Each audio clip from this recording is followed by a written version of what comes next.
bato ko na kagad yung mga katanungan. Unahin na natin yung sa tanong na, syempre naman, narinig ko na kay Miss Maybelline, ito ay nagsimula sa isang kwentuhan lamang. Tama. Pero ano yung pinaka nagkapag-push at nagbigay sa inyo ng eagerness na hindi to pwedeng hanggang dito lang. Kailangan natin itong ituloy at kailangan nating ibigay yung kung ano yung nararamdaman natin, maaring ganun din pala yung nararamdaman ng mga nanonood sa atin before at sa ngayon.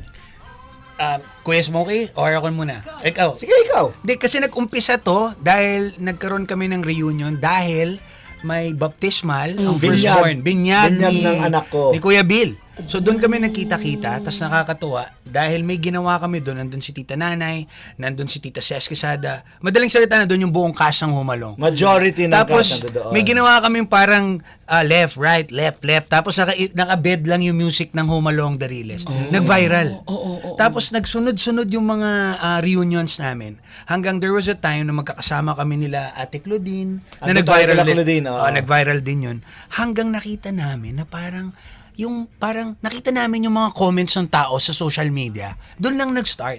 Na parang sana magkaroon ulit kayo ng series. Sana magkaroon ulit kayo ng kwentong tungkol sa Humalong Dariles na ang parang values ay tungkol sa family. Mm-hmm. So, doon na push hanggang nag-decide kami na what if gawa tayo ng isang bahala na kung series. Hindi pa namin pinlano na movie Hindi pinanong pelikula. Kasi series talagang unang pinaplano. Saka hindi kasi namin ina-expect na magiging totoo. Akala namin imposible nang mangyari. Yes. Pero dahil maybe yung mga audience ako kasi medyo nasa alpha Gen Z na ako. Chloe, alam mo yan. Itong mga nasa likod ko, boomer. Itong generation beta ako eh. Beta na ako, beta. Parang lumaki sila kasama nung show. Natama ka kanina, DJ Jai. You were saying something about sana mapagpatuloy na naaalala namin nung time na kumakain kami sa lamesa kasama yung magulang na pinapanood yung Humalong Dariles. Yung nag-drive sa amin dito is nagsama-sama kami together, naging kami production to, but yet, ang nag-drive sa amin dito is yung tribute para kay Tatay Kevin. Yes.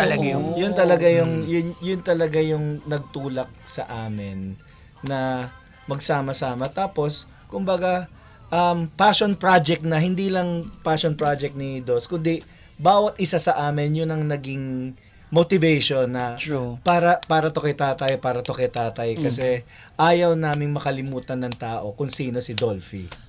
Of course, siya ang nag-iisang comedy king ng ating industriya, 'di ba? Opo. Pero 'di ba, ito po ay parang third installment na kasi meron nung 1993. First two, Opo, may nauna, tapos nung 1997, yung Home Along Dariles 2. Ito po yung pangatlo, Home Along Dariles The Reunion.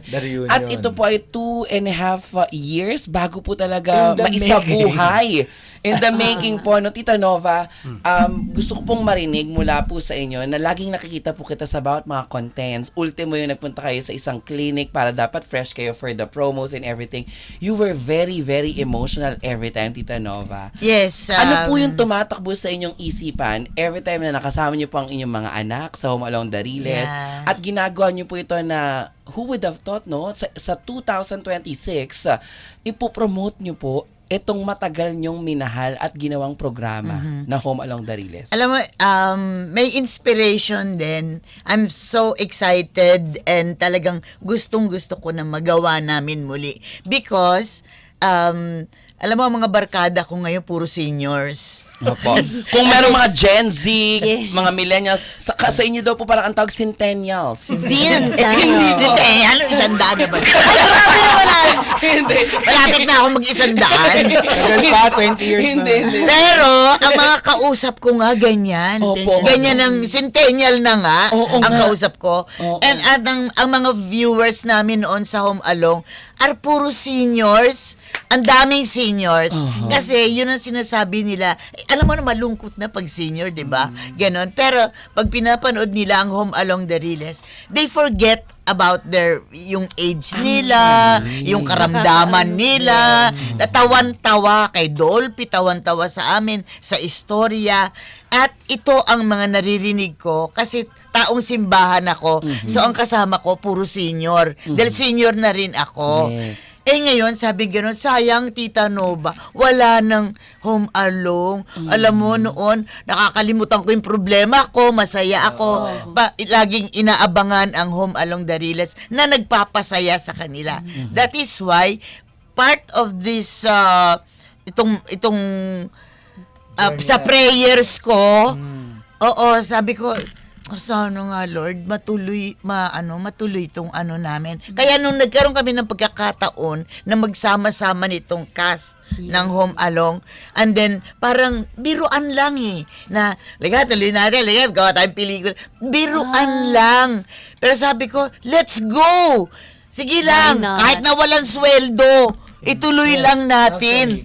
Yes, because we love our viewers. Yes. Mahal namin yung mga viewers namin. At saka sila, kahit saan mo maririnig, uy, wala na bang Home Alone? Yung ganon. Especially the seniors. Alam mo, Jai, sabi nga ni Tita Nova, yung kahit na wala sweldo, totoo parang kahit na hindi mo ako bayaran, bonus na lang na nagkaroon kami ng talent fee dito. Pero, I mean, ang pinaka-satisfaction na nakuha namin dito is yung para kaming bumalik nung bata kami. Nung nasa set kami ng Home Alone. Kasi pag napanood nyo yung pelikula, yung bahay namin ganun-ganun. Kung ano yung itsura ng sa TV noon, ganun-ganun yung itsura ng bahay namin with the help of Noda, yung gumawa ng miniature namin. Siya rin yung gumawa ng main set namin.